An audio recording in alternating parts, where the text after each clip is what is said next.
추석 명절에 하나님 주시는 특별한 은혜가 우리 가운데 오늘 있을 줄 믿습니다. 우리가 부모님을 찾아서 고향을 이렇게 가면 부모님은 자녀들에게 아주 맛있는 음식을 잘 준비해서 먹이고 싶어 하시죠. 하나님의 마음은 오늘 우리들을 향하여 그 부모님이 명절에 찾아온 자녀들에게 좋은 것을 먹이고 싶은 그 마음에 아마 몇천 배, 몇만 배가 되시는 하나님이십니다. 그러므로 여러분들이 기대하셔도 됩니다. 하나님의 좋으신 것, 풍성하신 것, 그 하나님의 놀라우신 사랑, 여러분을 향한 말할 수 없는 축복을 여러분 마음껏 누리고 그리고 가시기를 축복합니다. 제가 이렇게 말씀을 드려도 여러분의 마음속에 예, 이런 정도밖에는 반응이 안 되시는 분도 이 자리에 계십니다. 하나님 좋으신 것, 하나님의 풍성하신 사랑, 듣기는 많이 들었는데 실제로 마음에 이렇게 딱 안 와닿는 분들, 그런 분들이 이 자리에도 계실 겁니다.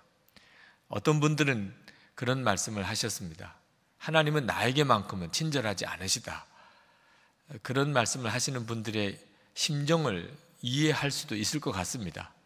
하나님은 정말 내 삶 속에 구체적으로 함께 하시고 또 당신의 뜻을 분명히 보여주시고 또 기도할 때 정확하게 응답하시고 이런 경험을 잘 못 해보신 분들, 하나님은 내게만큼은 이상하게 멀리 계신 하나님 같고 풍성하지 않으신 하나님 같고 내가 예수를 믿고 교회를 다니기는 하지만 하나님이 좋으시고 풍성하신 사랑의 하나님을 마음으로부터 느껴지지 않는 분들이 계실 것입니다.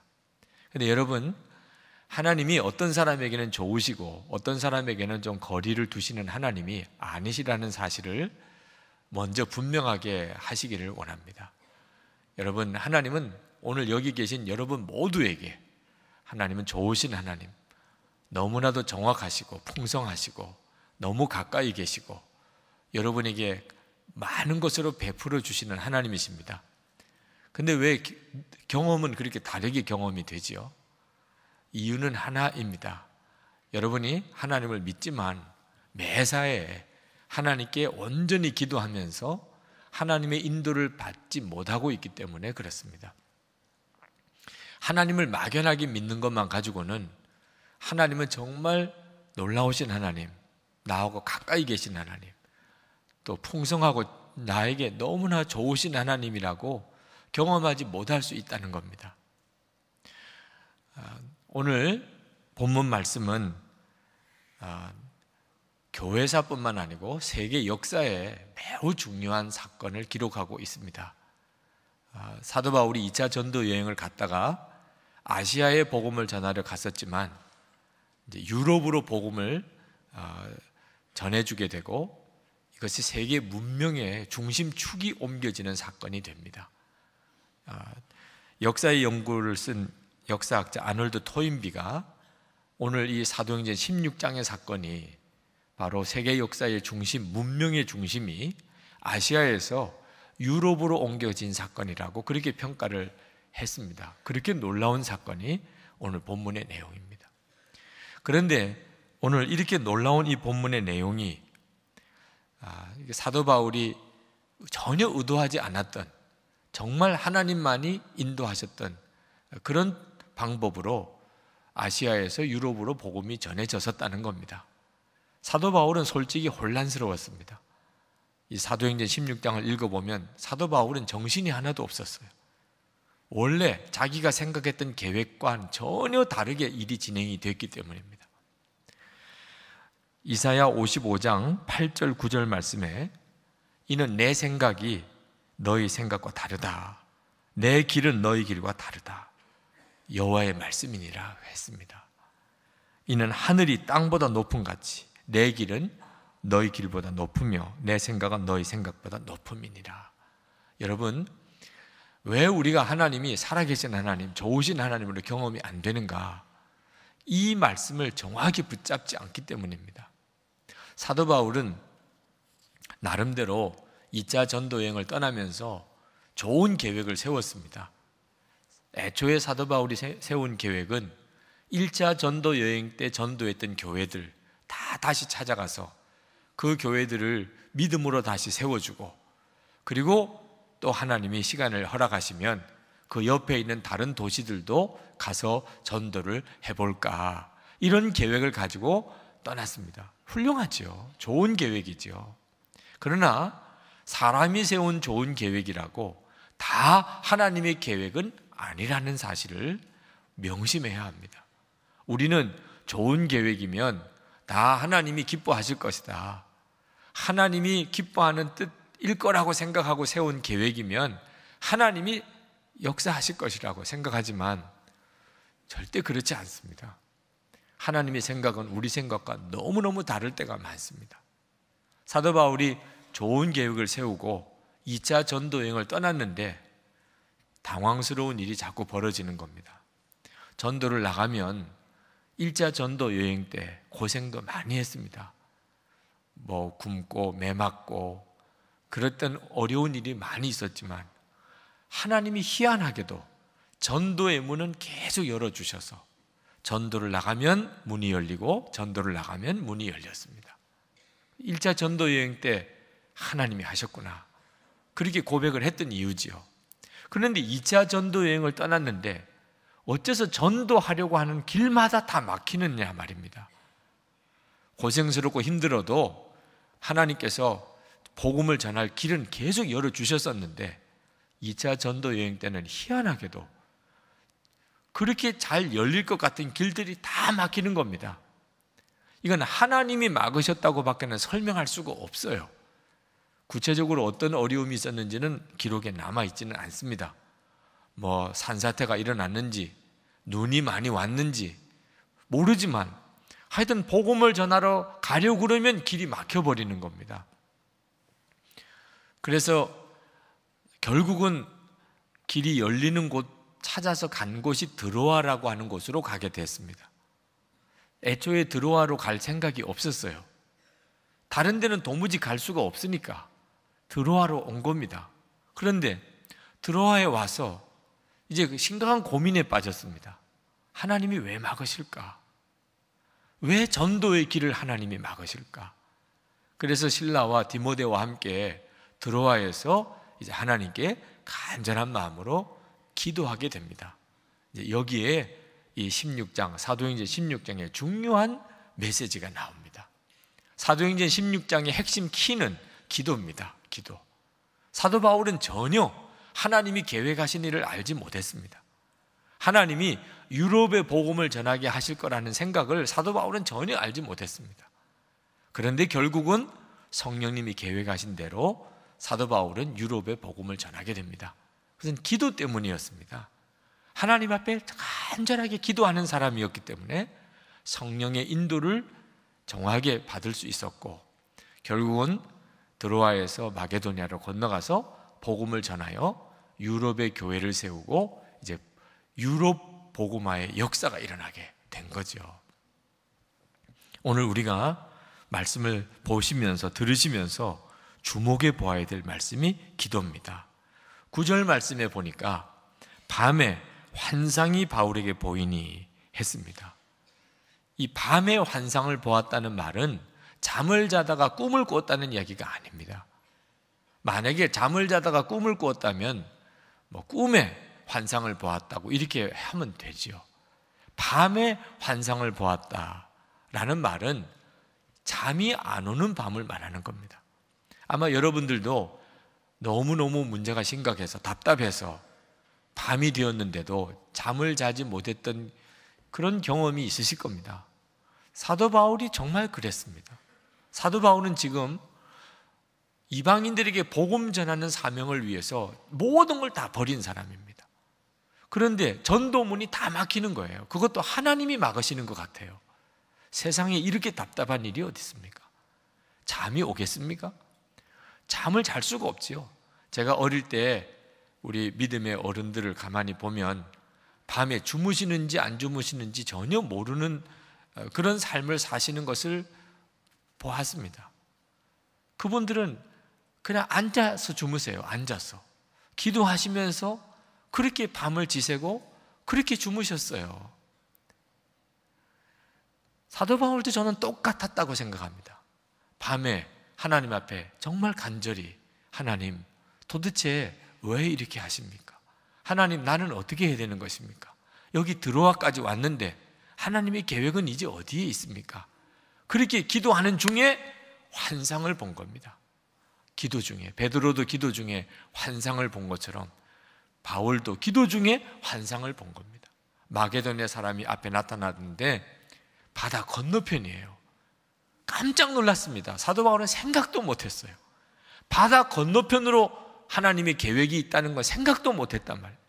바다 건너편에 유럽에 있는 마게도냐에 어떤 한 사람이 손짓을 하는데 빨리 와서 우리를 도우라, 빨리 와서 우리를 도우라고 손짓하는 환상을 보고 깜짝 놀라서 눈을 떴습니다. 그리고 사도 바울의 마음에 하나님의 인도하심이 유럽으로 건너가라는 거구나, 배를 타고 저 유럽 땅으로 건너가라고 하는 거구나, 이 사실을 깨닫고서야 비로소 이제 모든 게 명확해졌어요. 하나님은 아시아에서 복음 전하지 말고 유럽으로 건너가라는 거구나. 그리고 계획도 없었던 유럽행 준비를 하고, 그리고 실라와 디모데와 함께 배를 타고 유럽으로 건너가게 된 거죠. 성도 여러분, 우리가 하나님 앞에 기도하면 그러면 모든 일이 분명해지게 됩니다. 기도의 역사입니다. 기도하면 일이 분명해져요. 간단해져요. 많은 성도들이 세상을 참 열심히 살지만 지나고 보면 막상 거둘 게 아무것도 없다고 한탄합니다. 그렇게 고생을 하고 살았는데 거둘 게 없어요. 개인적으로도 그렇고 교회적으로도 그런 경우가 많습니다. 1년 동안 속회 열심히 하고 1년 동안 선교회 열심히 했는데 1년 동안 부서에서 봉사 나름대로 애썼는데 연말이 되니까 거둘 게 없어요. 왜 그런 줄 아십니까? 이거 해보고 저거 해보고 이렇게 하니까 그런 거예요. 하나님께서 우리에게 계획하신 길은 한 길입니다. 하나님이 우리에게 하라고 하는 건 하나예요. 근데 그걸 못 붙잡은 거죠. 깨닫지 못한 겁니다. 그러니까 평생 사는데 이거 조금 해보고 저거 조금 해보고, 우리가 한 주일을 살아도 한 달을 살아도 이거 조금 건드려보고 저 사람 만나보고 저 사람 만나보고 이렇게 살다가 세월 다 지나가는 거예요. 설교를 할 때도 마찬가지입니다. 제가 말씀을 묵상하고 책을 보면서 말씀을 준비할 때는 설교할 내용이 얼마나 많은지 모릅니다. 도대체 이 말씀들을 이번 주일에 어떻게 다 전하나 이런 생각이 듭니다. 그런데 설교 준비한 내용을 가지고 하나님 앞에 간절히 기도하기 시작하면, 그러면 하나님이 전하라고 하는 말씀, 이 주일에 하나님이 전하라고 하는 말씀 하나인 것을 알게 됩니다. 나머지는 다 격가진 거예요. 내가 보기에 그냥 좋아 보이는 겁니다. 내가 보기에 이게 전하라고 하는 것 같이 여겨질 뿐이에요. 기도를 해보면 아닙니다. 하나님이 원하시는 것은 따로 있었어요. 하나님이 계획하신 것은 한 가지였어요. 그래서 기도 중에 전할 말씀을 붙잡고 주일에 증거하는 것입니다. 사람을 택할 때도 마찬가지입니다. 여러분, 어떤 중요한 일이 있어서 사람을 택해야 될 때, 그때 사람의 생각에는 다 장단점이 있고 누구를 택해야 될지 혼란스러울 때가 많습니다. 그럴 때 여러분, 고민하지 말고 하나님 앞에 나가서 간절히 기도하시면, 그러면 하나님이 누구를 왜 택해야 하는지 명확하게 우리의 마음을 인도하십니다. 고민하지 말고 방황하지 말고 하나님 앞에 무릎 꿇고 기도하면 하나님이 정확하게 길을 인도하세요. 사도 바울은 다 좋은 계획 가지고 있었습니다. 그러나 하나님의 계획은 한 길이었어요. 우리도 마찬가지입니다. 우리가 인생 평생 사는 동안 여러분 몇 가지나 하고 살 것 같습니까? 진짜 중요한 건 몇 가지나 될 것 같습니까? 하나님 앞에 갔을 때 하나님께 내 인생은 이거 위에 살다가 왔습니다. 전할 거 하나밖에 없습니다. 어느 개그맨 유머 중에 자기 비석에 이렇게 쓸 거다, 웃기고 자빠졌다, 이렇게 쓸 거다 그랬는데 그 사람은 진짜 사명 위에 산 거죠. 평생 웃기다가 자빠진 거죠. 우리 인생도 비석 하나에 한 줄밖에 안 남습니다. 뭐 하다가 살았냐? 한 줄 남는 거예요. 그거 언제 발견하지요? 어떻게 찾지요? 기도 중에 찾는 겁니다. 여러분이 기도하지 않으면 모든 게 혼란스럽습니다. 기도하면 명확해지는 거예요. 사도 바울이 그걸 붙잡았던 거죠. 오늘 말씀을 보면 사도 바울이 이제 마게도냐를 건너가지요. 그런데 마게도냐를 건너가고 난 다음에 사도 바울이 또 막막해졌습니다. 하나님이 그렇게 아시아에는 가지 마, 북쪽도 남쪽도 동쪽도 아니야, 다 막아 놓으셨다면, 그리고 너가 갈 길은 바다 건너 마게도냐야. 하나님이 이렇게 하셨다면 마게도냐로 가면 누군가가 기다리고 있어야 되잖아요. 기다리고 있었습니다. 제가 손짓했습니다. 여기 와서 이렇게 해주세요, 여기서 말씀 전해주세요, 이래야 되잖아요. 마게도냐에 도착했는데 기다리는 사람 아무도 없었어요. 며칠을 지나는 동안에 아무 일도 일어나지 않아요. 너무너무 답답하죠. 이게 진짜 하나님의 인도를 제대로 받은 걸까? 그때 사도 바울은 또 기도합니다. 13절 말씀을 보십시오. 안식일에 우리가 기도처가 있는가 하여 문밖 강가에 나가 거기 앉아서 모인 여자들에게 말하더니, 사도 바울이 할 수 있는 길은 기도밖에 없었어요. 너무 답답하고 안타까울 때 하나님 앞에 간절히 나가 어디 가서 기도할까 하고 기도 자리를 찾는데 루디아라는 여자를 만난 겁니다.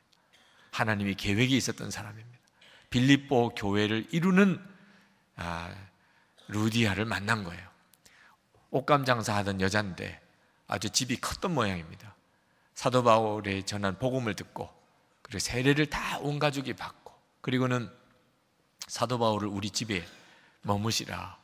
그래서 루디아 집에 머물게 되면서 빌립보에 복음을 전하게 되는데, 전도의 거점이고 루디아 집이 교회가 됩니다. 하나님의 놀라운 계획이죠. 기도하니까 하나님이 시간을 단축시켜주고, 좀 처음에는 지체되는 것 같았지만 결국은 일이 빨리 진행이 되는 거죠. 16절에 보니까 또 기도가 나옵니다. 우리가 기도하는 곳에 가다가 점치는 귀신 들린 여종 하나를 만나니 점으로 그 주인들에게 큰 이익을 주는 자라. 하나님의 길을 평탄한 길이냐 힘든 길이냐 이런 기준을 가지고 판단하면 다 실패입니다. 많은 성도들이 왜 하나님은 살아계신 하나님으로, 축복의 하나님, 풍성하신 하나님, 너무 가까이 자상스러워 친절하시고 왜 그런 하나님으로 경험을 못하는가? 하나님의 길을 판단하는 기준을 잘못 가지고 있기 때문입니다. 하나님의 길은 평탄한 길 아닙니다. 16절에 사도 바울이 기도하러 가다가 귀신 들린 여자 하나를 만납니다. 점치는 귀신 들린 여자예요. 점을 쳐줍니다. 주인들이 그 여자를 통해서 돈을 많이 벌었어요.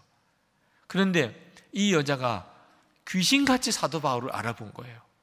그래서 따라다니면서 계속 하나님의 큰 종이라고 하고 따라다니네. 사도 바울이 너무너무 안타깝기도 하고 또 마음이 힘들어서 그 여자 속에 있는 귀신을 꾸짖어 내쫓습니다. 그런데 그 여자가 온전해졌어요. 이건 정말 놀라운 일이죠. 귀신 들린 여자가 고침을 받은 겁니다. 그러나 그 주인에게는 큰 손해가 되었어요. 이제는 이 여자가 점을 못 칩니다. 그 주인이 화가 났습니다. 그래서 사도 바울 일행을 관원에다가 고소를 해버립니다. 그리고 관원이 붙들고 그냥 매를 치는 거예요. 무지하게 매를 맞고 감옥에 갇혀버리는 일이 생겼습니다. 여러분, 기도하고 하나님 기뻐하는 뜻대로 복음을 전하고 귀신 들린 자를 고쳐주었는데 결과는 매를 맞고 감옥에 갇혔다. 하나님이 인도하시는 길이 이런 길일 수 있다는 것을 오늘 성경은 우리에게 보여주고 있습니다. 마태복음 7장 13절에 좁은 문으로 들어가라. 멸망으로 인도하는 문은 크고 그 길이 넓어 그리로 들어가는 자가 많고. 길이 넓으냐 좁으냐 가지고 하나님의 뜻을 판단하는 사람은 다 실패하고 맙니다. 기도하고 하나님의 뜻대로 나아가는 길에도 어려움은 반드시 옵니다. 그때 여러분 놓치지 말 것은 기도를 놓치지 말아야 하는 겁니다.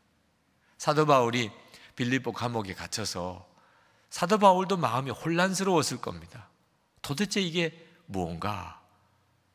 열심히 기도하고 복음 전하고 주님이 가라고 그래서 빌립보까지 왔는데 지금 신세는 감옥에 갇힌 신세가 되었습니다. 도무지 이해도 안 되고 하나님의 계획을 깨달아지지도 않습니다. 그때 사도 바울은 유일한 방법은 기도밖에 없었습니다. 감옥에 갇혀서 사도 바울은 기도합니다. 25절에 보니까 한밤중에, 또 밤중에 나오죠. 한밤중에, 잠이 안 오는 밤입니다. 바울과 실라가 기도하고 하나님을 찬송하며 죄수들이 듣더라. 사도 바울은 답답하면 기도했고, 하나님의 뜻이 깨달아지지 않으면 기도했고, 하나님의 뜻이 이해가 안 되면 기도했습니다. 근데 기도 중에 마음에 확신이 오는 겁니다. 여러분 답답하고 잠이 안 오고 괴로워서 하나님께 기도해 보셨던 분들 중에 이런 체험해 보신 분들이 많으실 겁니다. 너무너무 답답하고 힘들고 괴로워서 하나님 앞에 기도했는데 기도하는데 불이 임하는 겁니다. 기도하는데 방언이 터지는 겁니다. 기도하는데 하나님의 영이 내게 확 임하여 나를 사로잡으시는 겁니다. 기도하는 소리가 갑자기 커지고 뜨거워지는 겁니다. 하나님이 나와 함께 하시는 거예요. 여기는 감옥인데 나는 매를 맞고 너무너무 고통스러운데 내 심령에 성령의 불이 붙는 거예요. 하나님이 나와 함께 계시는구나. 이 감옥 속에, 옥 속에 주님이 나와 함께 계시는구나.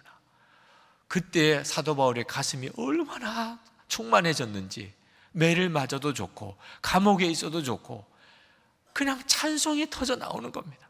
찬송이 나오는데 어떻게 해요? 찬송이 나오는데 여기가 하나님의 계획에 있는 것이구나. 하나님이 여전히 나와 함께 계시는구나. 그러면서 바울과 실라가 기도하다가 찬송이 터져서 막 찬송을 하는데 옥에 지진이 일어나는 거예요. 옥이 막 지진이 일어나서 흔들리는데 옥 문이 다 활짝활짝 열리고 착고에 채워졌던 게 다 풀어져 버렸어요. 간수가 감옥에 지진이 일어나는 걸 보고 깜짝 놀라서 뛰쳐들어와 보니까 옥문들이 다 열려버렸습니다. 간수는 생각할 때 죄수들이 다 도망갔으리라고 생각했어요. 당연히 그렇지요. 그래서 그냥 죽어야 되겠다. 칼로 스스로 목숨을 끊으려고 하는데 사도 바울이 그 간수를 살려내잖아요. 자, 내 몸을 해하지 마라. 우리가 여기 있다. 간수가 보고 깜짝 놀라서 들어가 보니까 죄수들이 다 착고가 풀어졌는데도 다 그 감옥 안에 있는 겁니다. 사도 바울이 다 있으라고 그랬으니까. 이 사람들이 보통 사람들이 아니구나 깨닫고 어떻게 해야 내가 구원을 받으리까? 31절에 유명한 말씀, 주 예수를 믿으라. 그러면 너와 내 집이 구원을 받으리라.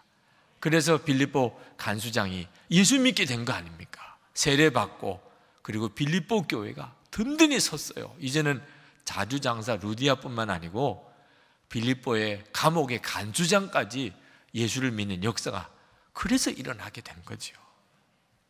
성도 여러분, 하나님께서 사도 바울에게 이렇게 친절하시고 이렇게 구체적으로 역사하시고 이렇게 가까이 계시고 이렇게 능력으로 함께 하셨던 이유가 뭡니까? 사도 바울은 용광로와 같은 기도의 사람이었기 때문에 감옥도 녹여버렸어요. 감옥도 매를 맞고 감옥에 갇혀있는 상태에서도 찬송이 나올 정도의 기도의 사람이었습니다. 그래서 하나님이 사도 바울에게 그렇게 가까이 계신 하나님, 그렇게 놀라우신 하나님으로 역사하셨던 거예요.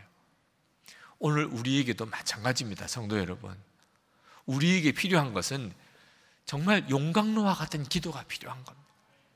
우리가 우리의 삶 속에 매사에 사도 바울처럼 이렇게 기도하면서 하나님의 인도를 구하면 반드시 하나님은 사도 바울뿐만 아니고 저뿐만 아니고 우리 모두에게 너무나도 구체적이고 또 우리의 삶에 너무 정확하시고 너무 든든하신, 너무나 가까이 계신 그런 하나님이시라 그 말입니다. 기도는 하면 할수록 뜨거워지고 안 하면 또 완전히 식어져 버립니다. 기도는 정말 용광로와 같은 것입니다. 우리가 기도할 제목이 얼마나 많습니까? 실제로 기도를 해보면 끝도 없이 많은 게 기도 제목입니다. 우리 자신, 우리 가족, 내 일가 친척, 사랑하는 우리 교우들, 그리고 여러분 주변에 있는 모든 사람들, 나라와 민족까지 기도가 정말 한이 없지요.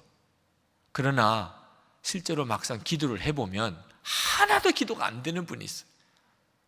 1분도 기도가 안 되는 분이 있어요. 기도 제목이 그렇게 많은데도 기도가 안 된다는 거예요. 뭘 기도해야 될지 모르겠다는 거예요. 이유는 기도가 완전히 식어버려서 그래요. 기도가 불이 붙은 사람은 기도가 끊임없이 일어납니다. 기도할 제목이 한도 끝도 없이 많아요. 여러분, 아궁이에 완전히 불로 달아져 있는 아궁이에 장작을 넣고 불을 피워서 장작이 활활 탑니다. 근데 그 불 붙은 장작을 하나를 꺼내서 완전히 다 식어버린 아궁이에다가 그 장작을 들여놓으면 그냥 불이 싹 사그러들고 나중에는 새까만 재밖에 안 남아요. 똑같은 장작인데 뜨거운 아궁이 속에서는 그렇게 잘 타던 장작이 아주 냉랭한 아궁이 속에 들여놓으면 다 꺼져버리는 겁니다. 여러분, 하나님의 말씀이 엄청난 능력의 말씀, 정말 세상을 변화시키고 한 인생을 바꾸는 능력이 말씀에 있습니다. 그러나 그 말씀이 어떤 기도의 아궁이 속에 들어있느냐에 따라 역사가 달라요. 기도의 용광로가 뜨거운 성도 속에 말씀이 들어가면 정말 말씀은 기적을 일으켜냅니다. 그런데 기도가 없는 성도에게 말씀이 들어가면 말씀이 은혜가 있는 건 깨달아져요. 말씀을 들으면 은혜를 받아요. 느껴요. 야, 귀한 말씀이구나. 야, 정말 놀라운 말씀이구나. 그런데 말씀대로 사라지지가 않아요. 말씀이 아무 능력이 안 나타나요. 말씀을 알기는 알겠어요. 그렇지만 말씀이 사라지지 않는 걸 어떻게 해요? 사랑으로 소문난 교회, 우리 모두가 다 좋은 말씀, 하나님의 계획이에요. 정말 이 말씀대로 되면 좋겠어요. 그러나 그래서 내가 정말 사랑으로 사라지느냐? 그건 다른 차원이에요. 왜 그렇지요? 말씀에 문제가 있는 겁니까? 기도의 용광로가 다른 거예요. 기도가 뜨거운 사람은 그 말씀이 역사가 일어나요. 우리 교회가 기도의 용광로가 뜨거우면 반드시 사랑의 기적이 일어나게 됩니다. 그 말씀은 우리의 삶을 변화시켜요. 그렇지만 기도가 없으면 그냥 말씀이 좋았던 걸로 끝납니다. 말씀은 좋은데 사라지지 않으니 어떡합니까? 기도의 용광로가 준비되어져 있어야 합니다. 어느 교회에서 담임 목사님을 새로 모시게 됐는데 한 500명 정도 주일 출석하는 비교적 큰 교회입니다. 아주 교회가 신중에 신중을 기해서 정말 말씀이 좋은 목사님을 택했어요. 유학도 하고 학위도 있으시고 설교도 쭉 테스트를 해보니까 너무너무 말씀이 좋으세요. 그 목사님을 모시고 이제 교회가 더 부흥되리라 기대를 했는데 아니 교인 수가 더 줄어드는 겁니다. 450명에서 또 400명으로. 이렇게 되면 제일 힘든 분이 목사님 자신입니다. 교인들이 뭐라고 말을 안 해도 교인 수가 자꾸 줄어드니 목사님이 너무너무 답답해서 사찰 권사님, 20년 동안 그 교회에서 사찰하신 사찰 권사님을 담임 목사실에 불렀어요. 그리고 그 권사님에게 질문을 했습니다. 권사님, 제게 솔직히 말씀을 해 주십시오. 예, 목사님 뭘 질문하든지 제가 아는 건 다 말씀드리지요. 전임 목사님하고 저하고 사찰 권사님은 아실 거 아니에요. 뭐가 다릅니까? 전임 목사하고 나하고 솔직히 뭐가 다릅니까? 하고 이렇게 물었어요. 그랬더니 그 사찰 권사님이 가만히 듣다가 다 거기가 거기대요. 이렇게 이야기를 하더라고요. 사찰 권사님 수준에서 그냥 이야기를 해준 거예요. 다 거기가 거기입니다. 그 목사님이나 또 목사님이나 제가 보기에는 다 거기가 거기. 그런데 왜 그 목사님은 교회가 이렇게 500명 이상 되도록 부흥이 되고 나는 이렇게 400명 이하로 이렇게 떨어지는 겁니까? 그랬더니 그 사찰 권사님이 다른 게 있다면 하나 다른 게 있을까? 목사님이 그냥 다급해서 그걸 좀 이야기를 해 주십시오. 무슨 이야기를 해도 좋으니까 이야기를 해 주십시오. 그랬더니 그 사찰 권사님 하는 이야기가 자기가 보기에 전임 목사님은 새벽 기도 끝나고 기도를 하는데 언제 끝날지 모르게 기도를 하시더래요. 근데 목사님은 기도를 하시는데 팔랑개비처럼 팔딱팔딱 일어나시는 게 그게 하나 자기가 보기에 차이가 있으면 차이가 있을까 그랬다는 겁니다. 여러분, 말씀이 똑같아도 역사가 달리 나타나요. 목사만 그렇습니까? 말씀을 받는 여러분도 똑같습니다. 하나님의 말씀이 똑같아도 성도들마다 역사가 다 달리 나타나는 이유가 뭐지요? 기도가 다른 거예요. 기도의 용광로가 있느냐, 기도의 용광로가 식었느냐, 이건 엄청난 차이가 있는 겁니다. 우리 교회에 기도의 용광로가 필요한, 저는 마가다락방, 여러분 앉으신 자리 오른쪽 뒤쪽 편에 있죠. 저 마가다락방이 지금까지 우리 교회 역사를 이뤄내는 용광로라고 저는 믿고 있습니다. 항상 기도하는 사람이 끊어지지 않았어요. 24시간 요즘에는 기도하고 있습니다. 어제 말씀을 준비하고 하나님의 분별을 받으려고 마가다락방에 갔더니 추석이라 아무도 없으시더라. 충분히 이해해요. 추석이니까. 네. 기도를 하고 내 마음에 기도의 용광로가 기도하는 사람이 아무도 없는 것으로 인한 오는 허전함이 그렇게 크더라. 여러분, 교회가 기도가 정말 용광로같이 불이 붙는 교회가 되는 일이 우리가 할 중요한 일이에요. 그 다음에 하나님이 우리가 상상할 수 없는 하나님의 역사를 우리 가운데 이루시고 우리 방향을 정하십니다. 하나님이 그 다음엔 하나님의 계획대로 우리를 이끄세요. 많은 교우들이 기도가 힘들다고 이야기를 합니다. 기도는 해야 되는 줄 알지만 기도가 힘듭니다.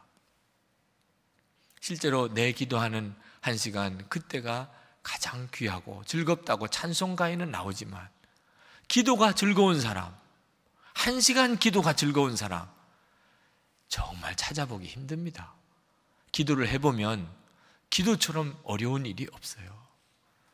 그런데 어째서 기도가 즐겁습니까? 어째서 기도는 또 그렇게 힘듭니까? 차이는 하나예요. 여러분이 기도가 힘드신 분들은 아직도 기도가 여러분의 삶의 방법의 하나에 불과하기 때문에 여러분이 기도가 힘든 거예요. 여러분이 여러분의 삶을 살아가는 방법이 많습니다. 그 중에 기도가 한 방법일 뿐이에요. 이러면 기도가 안 됩니다. 기도하면 꼭 빨리 나가서 딴 일을 해야 될 것 같아요. 내가 이렇게 기도만 할 게 아니고 내가 할 일이 많은데, 이런 생각이 자꾸 들어서 기도에 집중이 안 됩니다. 5분, 10분 기도에 매달려지지가 않습니다. 기도가 기쁨이 될 사람, 기도가 즐거움이 되는 사람은 다른 방법을 다 포기하는 거예요. 실제로 여러분 살아보시면 알지만 기도 외에 다른 방법으로 통한 일이 없잖아요. 결국은 하나님이 역사하셔야 되는 거잖아요. 아무리 좋은 계획 세우고 아무리 그럴듯한 길도 하나님의 뜻과 다르면 그건 열심히 살면 살수록 손해가 된 길이잖아요. 결국은 기도로 하나님의 뜻 알고, 그리고 기도로 하나님의 능력 경험하는 거 아니고서는 다 헛수고잖아요. 이제 결론을 내린 겁니다. 하나님, 제가 이제는 다른 방법 다 버립니다. 이제는 내게 오직 기도 외에는 다른 방법 없습니다. 이렇게 마음에 결단한 사람은 기도가 쉼이 되고, 기도가 기쁨이 되고, 기도가 방법이 되고, 기도가 능력이 됩니다. 기도 외에 다른 방법 다 버리셨습니까? 누구에게 말을 한마디 하려고 해도 내가 이거 기도하지 않은 말이지, 그러면 말하지 않고, 그리고 잠깐이라도 하나님께 기도하고, 내가 무슨 도장 하나 찍으려고 해도 내가 기도한 게 아닌데 그러면 잠시 보류하고 손해볼 것 같아도 먼저 하나님께 기도하고. 여러분 이렇게 사시면 그때부터 기도는 여러분의 모든 삶의 능력이 되고 위로가 되고 쉼이 되고 하나님 역사가 됩니다. 저는 목회하면서 교인들을 목양하면서 착각했던 것 중에 하나가 교인들이 몰라서 하나님의 뜻대로 못 사는 줄 알았어요. 모르니까 하나님의 계획이 뭔지, 하나님의 뜻이 뭔지 모르니까 하나님의 말씀대로 살지 못하시는구나. 그래서 저는 힘을 다해서 교인들에게 가르치려고 애를 썼습니다. 세미나도 하고 임원 훈련도 하고 제자 훈련도 하고 가르쳐야 되니까, 말씀을 모르니까, 하나님의 뜻을 모르니까. 그런데 실제로 목회를 하면서 지금까지 와 보니까 몰라서 못하는 게 아니더라고요. 성도들도 알 거는 다 알아요. 하도 많이 들어서 하나님의 뜻이 뭔지 어떻게 해야 되는지 다 알아요. 성도들에게 있어서 진짜 문제는 임마누엘 하신 주님, 정말 나와 같이 계신 것에 대한 확신이 없는 겁니다. 예수님이 지금 나와 같이 계시다, 이것이 분명히 믿어지지 않는 거예요. 그래서 알아도 아무 소용이 없는 겁니다. 사도 바울이 빌립보 감옥에 갇혔을 때 사도 바울에게 있어서 가장 중요한 문제가 뭡니까? 주님이 여기서도 나와 같이 계시나? 내가 이렇게 매를 맞고 감옥에 갇혔는데 내가 하나님 뜻대로 하지 않아서 그랬나? 하나님 뜻대로 했는데도 하나님이 나와 여전히 같이 계시는 건가? 그게 궁금했었어요. 사도 바울이 정말 알고 싶었던 건 그거 하나였습니다. 자기가 감옥에 갇혔냐 아니냐가 중요한 게 아니고 예수님은 지금도 나와 같이 계시냐. 그래서 사도 바울이 한밤중에 하나님께 기도를 한 겁니다. 기도를 했더니 하나님이 응답을 주신 거예요. 기도를 했더니 매 맞고 감옥에 갇힌 그곳에 하나님이 같이 계셨어요. 그러면 답이 된 거예요. 그러면 감옥에 있는 게 잘 된 거예요. 지금 하나님 뜻대로 있는 거예요. 옥문이 열리고 착고가 풀어져도 감옥을 나가지 않았습니다. 왜? 기도 중에 하나님이 답을 주셨어. 감옥에 있는 게 하나님의 뜻이었어요. 이해는 안 되고 설명은 안 되지만 하나님이 마음에 답을 주시니까, 그러니까 그곳에 가만히 있었고 간수장을 구원할 수가 있었던 거죠. 여러분이 지금 힘들고 어려워도 힘들고 어려운 환경과 여건이 중요한 게 아니고 문제는 임마누엘 하시는 주님, 지금 나와 같이 계시느냐? 내 지금 형편이 기가 막히게 힘들고 어렵지만 예수님은 정말 나와 같이 계시느냐? 이것이 확인이 되면 걱정할 게 없다니까. 신명기 34장 10절에 보면 모세와 같은 선지자가 다시 나지 않았다 그랬습니다. 모세가 도대체 어떤 선지자길래? 하나님과 대면하여 보았던 자라. 모세는 하나님과 대면하여 보았던 자더라. 이것이 능력이에요. 모세의 능력은 하나였어요. 그는 항상 하나님과 대면하여 알던 자였습니다. 하나님과 늘 친밀하게 대화하던 자였어요. 이것이 모세의 능력이었어요. 그거면 충분했어요. 그 다음부터 되어지는 길이 하나님의 길이에요. 그 다음부터 가는 길이 하나님이 인도하는 길이에요. 오늘 우리에게도 마찬가지죠. 주님이 나와 함께 계시다, 이것만 확인되면 지금 잘 가고 있는 겁니다. 정말 잘 가고 있는 거예요. 그런데 주님이 나와 함께 계시다, 그게 답답하고 막막하면 빨리 돌이켜야 하는 거죠. 오늘 성찬을 받는 날입니다. 성찬은 무슨 축복이 있는 시간이죠? 주님과 내가 하나라는 거예요. 예수님 내 안에 계시고 나는 예수님 안에 있고, 이것을 확인하는 시간이 성찬식입니다. 성찬식이 은혜가 되면, 그러면 여러분 지금 잘 살고 있는 거예요. 지금 정말 잘 살고 있는 거예요. 성찬식의 은혜를 받으면 잘 살고 있는 거예요. 성찬식이 형식적이면, 그러면 지금 심각한 문제가 있는 거예요. 빨리 여러분 돌이켜야 돼요.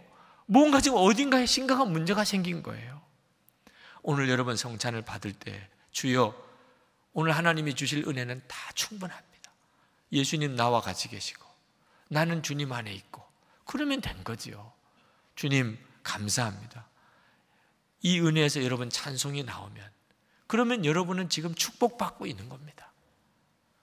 여러분이 이제 살아가는 동안에 이 은혜를 지키면 돼요. 성찬 받을 때 이 은혜, 주님 나와 함께 계시고 나는 주님 안에 있고, 이거 기도 중에 지켜가는 거예요. 길 가다가도 예배당이 보이면 뛰쳐 쫓아 들어가서 하나님 앞에 기도하고, 예배당 없으면 공원 벤치라도 앉아서 주님 하고 부르시고, 주님이 나와 같이 계시고, 예수님 저는 주님 안에 있지요, 이것만 확인되면 그 다음에 누구를 만나든 무슨 일을 하든 걱정하지 마세요. 그런데 이 확신이 안 들어요. 주님이 나와 같이 계시고 나는 주님 안에 있고 이것이 마음에 느껴지지 않아요. 그러면 아무리 손해되는 일이라도 빨리 손 놓으세요. 지금 그 일을 손 놓으세요. 주님과 함께 있다, 예수님과 내가 지금 같이 있다, 이것이 마음에 느껴지지 않으면 빨리 그 길에서 벗어나세요. 지금 큰일 나는 길에 서 있는 겁니다. 우리가 세상 사는 동안 주님 앞에서 항상 지켜야 할, 기도 중에 주님과 내가 늘 같이 있는, 예수님 내 안에 나는 주님 안에, 오늘 성찬 받을 때 이 은혜를 여러분 항상 놓치지 않고 사시면 여러분의 인생은 정말 역사에 남는 인생이 돼요. 사도행전 16장의 이 놀라운 인생이 여러분의 인생이 되는 것입니다. 기도하겠습니다. 이제 성찬을 받으실 텐데 여러분 정말 하나님 앞에 마음을 다하여 기도하시기 바랍니다. 주여, 오늘 제가 주님을 바라보는 눈을 뜨게 되기를 원합니다. 주님 제 안에 계시고 저는 예수님 안에 거하고, 주님 오늘 이것이 다시 한번 점검되기 원합니다. 주여 이거 하나만 점검해 주시옵소서. 주님 제 마음에 이것이 뜨거워지게 해 주옵소서. 주님 이 믿음으로 주님을 찬송하게 해 주옵소서. 그리고 항상 이 영적인 상태 내 평생 유지하고 살게 해 주옵소서. 통성으로 기도하겠습니다.